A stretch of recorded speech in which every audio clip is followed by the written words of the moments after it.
Hello students, good morning. आज हम लोग पढ़ेंगे कविता। रामधारी सिंह दिनकर द्वारा लिखा हुआ कविता है ना, जिसका शीर्षक है कांटों में राह बनाते हैं। यानी कांट भरी, संकट से भरी अगर कोई रास्ता है तो उसमें भी हम लोग अपना खुद जो है संकट में भी रास्ता बना लेते हैं। इस अध्याय के माध्यम से दिनकर जी ने, प्रस्तुत कविता के माध्यम से दिनकर जी ने यही बताना चाहा है ना, कि अगर हिम्मत है मनुष्य के पास तो मनुष्य कुछ भी कर सकता है ना। संकट में भी वो कुछ भी कर सकता है। कोई भी कार्य उसके लिए असंभव नहीं होगा। कोई भी काम आसानी से वो कर सकता है। ठीक है, यही चीज जो है प्रस्तुत कविता में जो है ना, हिम्मत के गुणों का जो है गुणगान किया है दिनकर जी ने।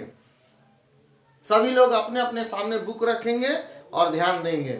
कहा जाता है सच है विपत्ति जब आती है, सच है विपत्ति जब आती है कायर को ही दहलाती है। विपत्ति मतलब होता है संकट। अगर संकट आती है तो उसमें जो कायर लोग होते हैं उसी को वो डराती है ना। सुरमा नहीं विचलित होते, क्षण एक नहीं धीरज खोते। सुरमा मतलब होता है बहादुर, यानी बहादुर का पर्यायवाची होता है सुरमा। तो सुरमे जो बहादुर बच्चे होते हैं, जो बहादुर लोग होते हैं, वो कभी भी विचलित नहीं होते हैं, है ना। और कभी भी एक क्षण के लिए भी, संकट के समय में एक क्षण के लिए भी वो जो है अपना धैर्य को नहीं खोते हैं।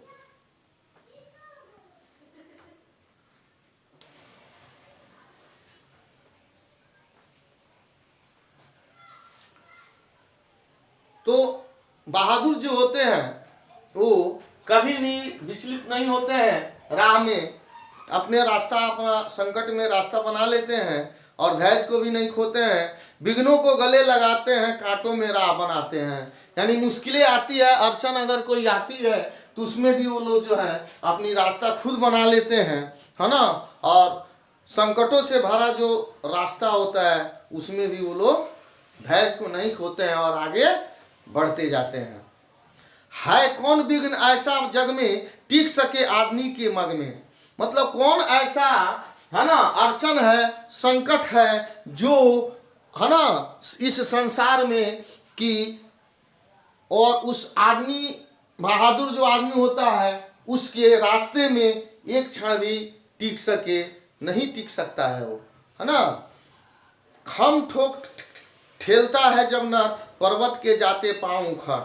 अगर पूरे शक्ति, पूरे जोश खरोश के साथ अगर हम काम को करते हैं, अगर मनुष्य काम को करता है तो पर्वत को भी वो, जैसे चट्टान पर्वत होता है, चट्टान को कोई हिला नहीं सकता है, लेकिन प्रयास करने पर कोई भी संकट, भारी से भारी संकट को जो है आदमी जो है क्या कर हिला सकता है ना, वो हिल जाता है। मानव जब जोड़ लगाता है पत्थर पानी बन जाता है। मानव जो है संकट में पूरी अपनी साथ, जैसे आप लोग हैं, आप लोग अगर कहते हैं कि हमको इंग्लिश नहीं आती है या मैथ नहीं आती है या हिंदी नहीं आती है, जब आप प्रयास करते हैं, बार बार बनाते हैं, बार बार करते हैं तो क्या हो जाता है, आसान हो जाता है। उसी प्रकार से मानव जब पूरे अपनी शक्ति को लगाता है, मन से काम को करता है, तो वो पत्थर को भी पिघला देता है घिसते घिसते, है ना। जैसे रस्सी की रगड़ से दीवार पे, ईंट पे, पत्थर पे क्या दाग बन जाती है। रोज रोज एक ही जगह पे अगर हम रगड़ेंगे तो क्या हो जाता है, दाग बन जाता है। उसी प्रकार से जब पत्थर को रोज घिसेंगे तो घिसते घिसते घिसते पत्थर, जैसे चंदन ले लीजिए, लकड़ी का चंदन होता है, वो चंदन क्या है, जब रोज हम पत्थर पे उसको घिसते हैं तो घिसते तो क्या हो जाता है, वो कम हो जाता है, घिस जाता है ना। तो वहीं इस कविता में कहा गया है कि जब मानव अपनी शक्ति को लगाता है, हिम्मत से काम करता है, धैर्य से काम करता है, मन से कार्य को करता है, तो पत्थर को भी वो पानी बना देता है। ठीक है। गुण बड़े एक से एक प्रखर, गुण बड़े एक से एक प्रखर है छिपे मानव के भीतर। मनुष्य के भीतर जो है, मानव के भीतर जो है, एक से एक तेज है ना, तेज जो है गुण जो है उसके अंदर छिपा हुआ है।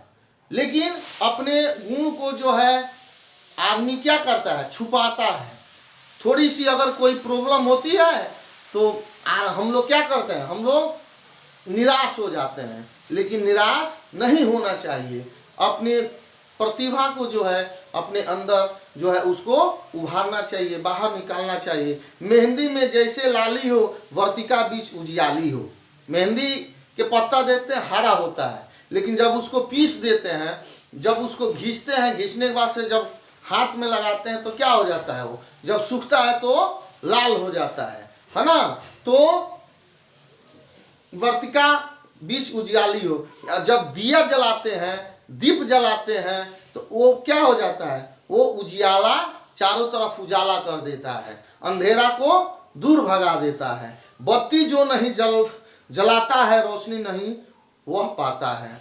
अगर हम बत्ती नहीं जलाएंगे, दिया नहीं जलाएंगे, दीपक नहीं जलाएंगे तो क्या रोशनी होगी? नहीं होगी। क्या होगा? अंधेरा ही अंधेरा होगा। तो इसलिए बत्ती जो नहीं जलाएगा, जो धैर्य नहीं रखेगा, जो संकट से घबरा जाएगा, जिस प्रकार से दिए को जलाने से उजाला हो जाता है, उसी प्रकार से संकट में धैर्य रखने से हम संकट को पार कर जाते हैं। जिस प्रकार दीपक जला देने से अंधेरा भाग जाता है, उसी प्रकार से है ना, धैर्य से काम करने से संकट जो है भाग जाता है, और दुख भरी रास्ते में भी हम लोग रास्ता बना लेता है। यही जो है रामधारी सिंह दिनकर जी ने है ना प्रस्तुत कविता में हिम्मत के गुणगान का वर्णन किया है। इसलिए इस कविता से यही सीख मिलती है कि हम लोग को संकट में घबराना नहीं चाहिए, धैर्य से काम करना चाहिए, धैर्य रखना चाहिए, है ना। तो आप लोग भी धैर्यवान बनिए। यही कविता है, और इस कविता को आप लोग याद कर लेंगे, और आप ये जो है शब्दार्थ को अपने नोटबुक में नोट कर लेंगे और इसको याद कर लेंगे। अगर कोई दिक्कत हो तो आप लोग फिर पूछ सकते हैं, फिर मैं इस चैप्टर को आप लोग को पढ़ा दूंगा, अगर आप लोग को समझ में नहीं आया होगा तो। ठीक है, धन्यवाद।